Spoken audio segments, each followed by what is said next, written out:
সকাল ৬টা থেকে ১১টা পর্যন্ত একা হাতে সমস্ত কাজকর্ম যেমন রান্নাবান্না, বাগানের জল দেওয়া সব কিছুই করে থাকি।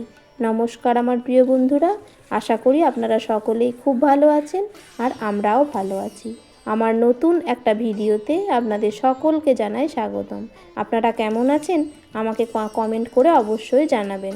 তো আপনাদের সাথে নিয়ে আজকের ভিডিওটা শুরু করলাম।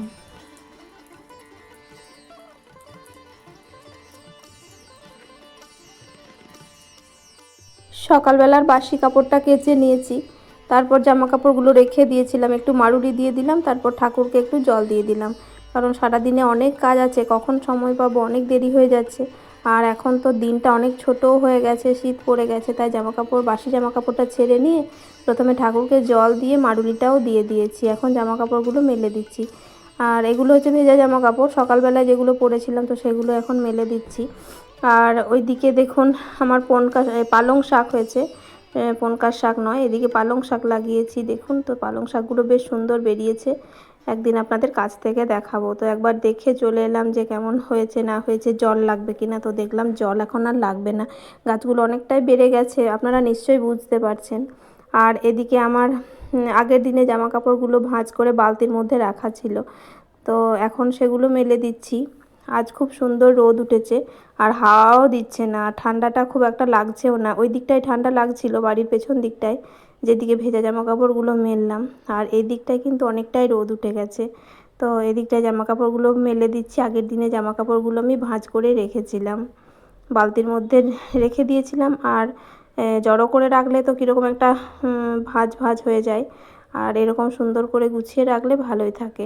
ঘরের ভেতরে আর মেলে দিইনি, এখন বাইরে এগুলো মেলে দিচ্ছি, খুব তাড়াতাড়ি শুকিয়ে যাবে, অল্প স্বল্প ভেজা আছে।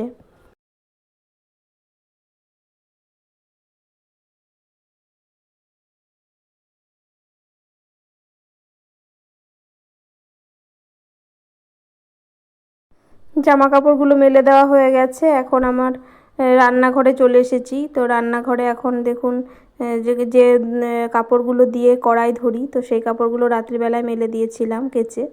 আর বাসন তো আমার ধোয়াই থাকে রাত্রিবেলায়, এখন জল ঝরে গেছে, ওই যে লাল ঝুড়িটার মধ্যে বাসনগুলো আছে। বাসনগুলো এখন ভালোভাবে গুছিয়ে রেখে দেব। আর এই যে কড়াই ধরার কাপড়গুলো সেগুলোও ভালোভাবে গুছিয়ে রেখে দেবো। সুন্দর করে কেচে মেলে দিয়েছিলাম, তো শুকিয়ে গেছে। আর গ্যাসটা মুছে নিয়েছি, এদিকে বাসনগুলো গুছিয়ে রেখে দেব। আর গ্যাস ওভেনটাও লাগিয়ে দেব, যে রিংগুলো থাকে আর কি, তো সেইগুলো এখন লাগিয়ে দিচ্ছি। এবার চা করে নেব, তারপর রান্না করে নেব। চা করেই আমি রান্না বসিয়ে দেব। এদিকে অফিস আছে আজ, আর ছেলের তো পরীক্ষা হয়ে গেছে, ছেলের এখন স্কুল ছুটি, বাড়িতেই থাকছে। রান্নাঘরের মেঝেটাও ঝাঁট দিয়ে আমি মুছে নিয়েছি। আর অন্যান্য ঘরগুলো তো কিছুই করা হয়নি, বিছানাগুলোও এখনও গোটানো হয়নি। এখন চলে এসেছি রান্নাঘরে চা করতে। চাটা করব, খাবো, তারপর আবার রান্না বসাবো। আজ বানাচ্ছি লিকার চা, আদা দিয়ে লিকার চা। সকালবেলায় এই চাটা খেতে কিন্তু ভীষণ ভালো লাগে। চাটা ফুটে গেছে, চিনি আর চা দিয়ে দেওয়ার পর তো এখন একটু আদা গ্রেট করে নিলাম, এই আদাটা চায়ের মধ্যে দিয়ে দেব। দুধ চা খেতে তো ভীষণ ভালো লাগে, কিন্তু আজ যেহেতু দুধ নেই বাড়িতে, তো সে কারণে আদা দিয়ে লিকার চা বানাচ্ছি। এটা খেতেও কিন্তু খারাপ লাগে না। আদাটা আমি গ্রেট করে নিয়ে একটু চায়ের মধ্যে দিয়ে দিলাম, তারপর একটু চামচা দিয়ে নেড়ে দিলাম, তাহলে আমার হয়ে গেল চাটা। চা হয়ে গেছে, এখন আমি কাপের মধ্যে চাগুলো ঢেলে রেডি করে নেব। ছেলে আর বর বসে আছে, চা খাওয়ার জন্য অপেক্ষা করছে। আর ছেলের জন্য একটু গরম জল তুলে রেখেছিলাম, ওকে একটু হেলথ ড্রিঙ্ক বানিয়ে দিয়েছি।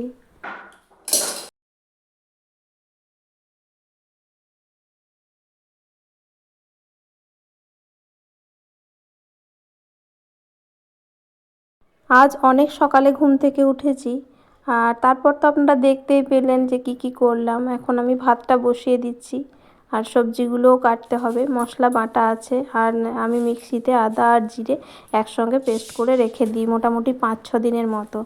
তো এতে আমার 5-6 দিন চলে যায়, আবার 5-6 দিন পরে আবার পেস্ট করে রেখে দিই। এতে দেখেছি সুবিধাই হয়। আর গুঁড়ো মশলায় আমি খুব একটা রান্না করতে পছন্দ করি না, গুঁড়ো মশলায় আমি রান্না করি না বললেই চলে। আজ বাঁধাকপি আলু দিয়ে একটা সবজি হবে, তো সে কারণে বাঁধাকপি কেটে নিচ্ছি। আর একটা গোটা বাঁধাকপি দেখুন আছে, আগের দিনের কিছুটা বাঁধাকপি ছিল, ওটা কাটার পর দেখলাম আরও কিছুটা লাগবে, তো সে কারণে গোটা বাঁধাকপি থেকে আর একটু কেটে এখন কেটে নিচ্ছি। দুবেলা রান্না করে নেব আজ। রাতের বেলা আর রান্না করতে ভালো লাগছে না, কারণ প্রচণ্ড শীত পড়েছে। ওই একবারেই রান্না যা হবে সব কিছু দুবেলার করে রেখে দিচ্ছি। বেশিরভাগ দিন আমি এটাই করছি, এতে খুব সুবিধা হচ্ছে। রাতে আর কিছুই করতে হচ্ছে না, শুধু ভাতটা করে নিলেই হচ্ছে। আমরা রাতে তো ভাত খাই বেশিরভাগ দিন।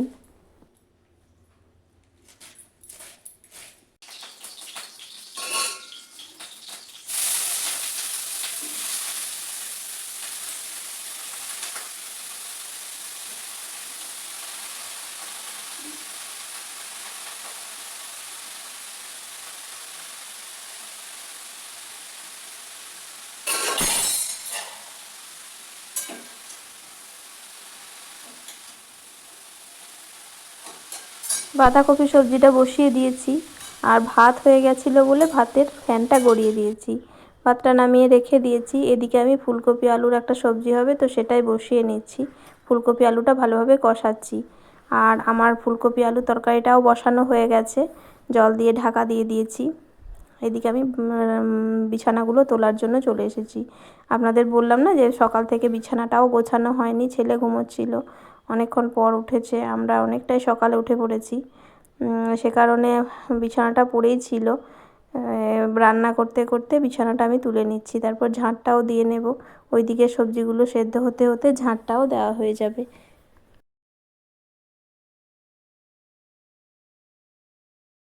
কাজকর্মগুলো এইভাবে করলে পরে দেখেছি যে 10টা সাড়ে 10টার মধ্যে সমস্ত কাজ কমপ্লিট হয়ে যায়। আর আমি যদি রান্নার জন্য বসেই থাকি যে রান্নাটা হোক তারপর আমি এই সমস্ত কাজগুলো করব, তাহলে কিন্তু অনেক দেরি হয়ে যাবে। সে কারণে আমি রান্না বসিয়ে ফাঁকে ফাঁকে এই সমস্ত কাজকর্মগুলো করে নিই। আর ছুটির দিনে তো অন্যান্য কাজ থাকে, ছুটির দিনে তো আরও মানে কিছু বলার নেই, আরও অনেক বেশি কাজ থাকে। আর অন্যান্য দিন সোম থেকে শুক্র তো একটা রুটিনে কাজ চলতে থাকে। তো এইভাবেই কাজগুলো গুছিয়ে করি বলে সমস্ত কাজ একা হাতেই করতে পারি, কোনো হেল্পিং হ্যান্ড ছাড়াই।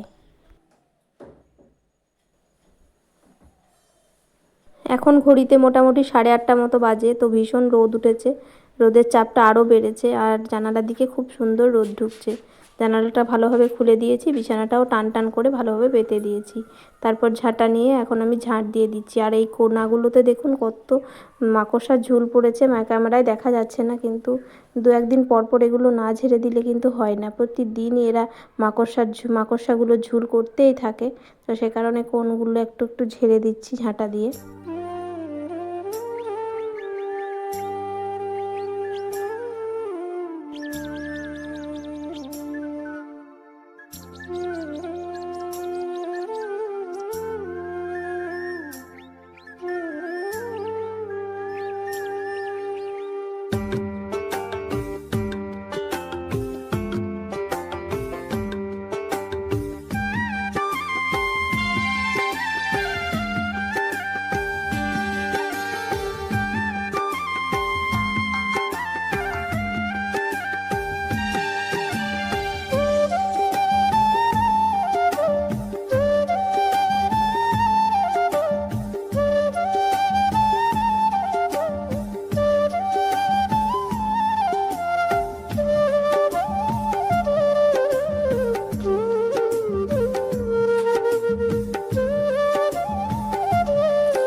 ঘরদোরগুলো আমার ঝাঁট দেওয়া হয়ে গেছে। আর আমি বাইরের পেছন দিকের যে দরজাটা সেটা একটু জল দিয়ে ঝাঁটা দিয়ে পরিষ্কার করে দিলাম। তারপর আমি ফুলকপি আলুর যে সবজিটা বসিয়েছিলাম সেটা নামিয়ে নিলাম, এটা আমার রেডি হয়ে গেছে।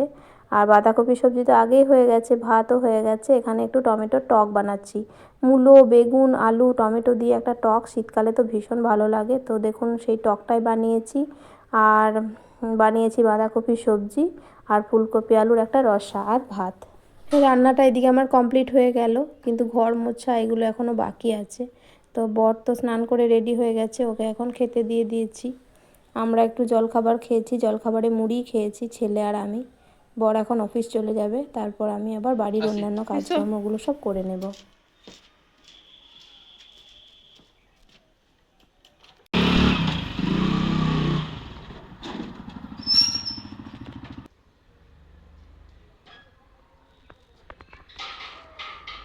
বর অফিস চলে গেল আর আমার ঘরগুলোও মোছা হয়ে গেছে। এখন টাইম কল থেকে একটু জল নিয়ে বাইরের দরজাটায় দিয়ে দেব। সকালবেলা তো রান্না করতে করতে আমি পেছন দিকের যে দরজাটা আছে সেই দরজাটায় তো দিয়ে দিয়েছি, ওই দিকটা বন্ধ করে দিয়েছি জল দিয়ে আর পরিষ্কার করে দিয়েছি, কারণ ওই দিকটা আর খুলবো না, কারণ ওই দিক থেকে প্রচণ্ড হাওয়া দেয়, শীত শীত করছে, গোটা ঘর ঠান্ডা হয়ে যায়। এখন আমার টাইম কল থেকে জল নেওয়া হয়ে গেছে, বাইরের দরজাটায় দিয়ে দেব। আর সকালবেলা আরও কিছু জামাকাপড় কেচেছি, তো সেগুলো মেলে দিয়েছি। আর আমার বাঁ দিকে যে জামাকাপড়গুলো মেলা রয়েছে সেগুলো তো আগের দিনের জামাকাপড়, আপনাদেরকে তো দেখালাম আমি সকালবেলায় মেলে দিয়েছি। টাইম কলে এখনও জলটা আছে বলে গাছগুলোতে দিয়ে দিতে হবে জলটা। টাইম কলের জল চলে গেলে কিন্তু গাছগুলোতে দেওয়া খুব সমস্যা হবে, সকালবেলায় তো জল আসে না, আর সে কারণে বর জল দিতে পারে না, আমি রান্নাবান্না করে এই সময়টায় জলটা দিয়ে থাকি।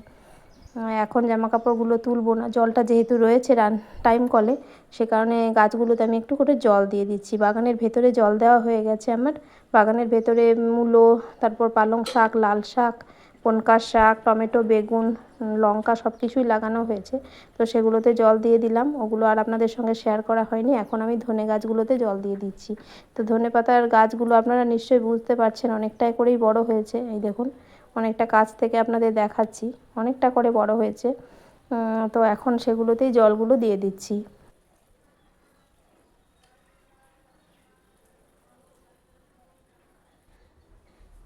এই শতরঞ্জিটা পেতে নেব আর জামাকাপড়গুলো তুলে আমি ভাঁজ করে নেব। বিয়েবাড়ি তো গেছিলাম, অনেক জামাকাপড় বেরিয়েছে। বিয়েবাড়ি থেকে এসে তার পরের দিন আবার দুর্গাপুর গেছিলাম, ছেলের চোখের চেক আপ ছিল, সে কারণে সেটাও হয়ে গেছে, ওটা একটা বিরাট কাজ ছিল। আর জামাকাপড়গুলো সব কিছু কেচে দিয়েছি, সমস্ত জামাকাপড় আগের দিন দুর্গাপুর থেকে এসেই কেচে দিয়েছি। এখন সেগুলো শুকিয়ে গেছে, তো ওগুলো শতরঞ্জির ওপর বসে ভালো করে ভাঁজ করে রেখে দেব। শীতকাল বলে কথা, আর জামা কাপড় বেরোবে না তাই কখনো হয়? এক একটা মানুষের 3টে 4টে করে সোয়েটার, তারপর চাদর আছে, মাফলার, টুপি, অনেক রকমের, তারপর তো এমনি নর্মাল জামা কাপড় আছেই। তো কত জামা কাপড় দেখুন বেরিয়েছে, তো সব জামা কাপড়গুলো এখন ভাঁজ করে রাখতে হবে আলমারির ভেতরে, তা না হলে চারিদিকে ঝুলতে থাকবে, একদম ভালো লাগবে না। আর এরকম করে চারিদিকে ঝুলতে থাকলে আমার একদম ভালো লাগে না, মনটা ভীষণ খারাপ করে, মনে হয় কতক্ষণে জামাকাপড়গুলো আমি আলমারির ভেতরে ভালোভাবে কেচে পরিষ্কার করে শুকিয়ে রাখবো ভাঁজ করে। তো সে কারণে এখন তাড়াতাড়ি করে এগুলো ভাঁজ করে রেখে দিচ্ছি, এগুলো একদম আলমারির ভেতরে ভরে দেব। তারপর বাড়িতে আরও কাজ আছে, স্নান করতে হবে, বাগানগুলোতে জল দেওয়া হয়ে গেছে, রান্না বান্নাও হয়ে গেছে, আর সকালবেলা তো ঠাকুরকে পুজো দিয়ে দিয়েছি। সবজি তো অনেকটাই লাগিয়েছি, কিন্তু আমাদের অনেকটাই দেরিও হয়ে গেছে, বাগানটা রেডি করাও ছিল না। বাগান রেডি করা, মাটিগুলো রেডি করা, তারপর গাছ লাগানো, সব কিছু একা হাতে করেছি আমরা। জল ভালো দেওয়া হচ্ছে গাছগুলোতে, কিন্তু গাছগুলো ভালো হচ্ছে না। শাকগুলো তো ভালো বেরোয়নি, কারণ অনেক বড় বড় গাছ আছে, তো সেগুলো ছায়া করে দিচ্ছে।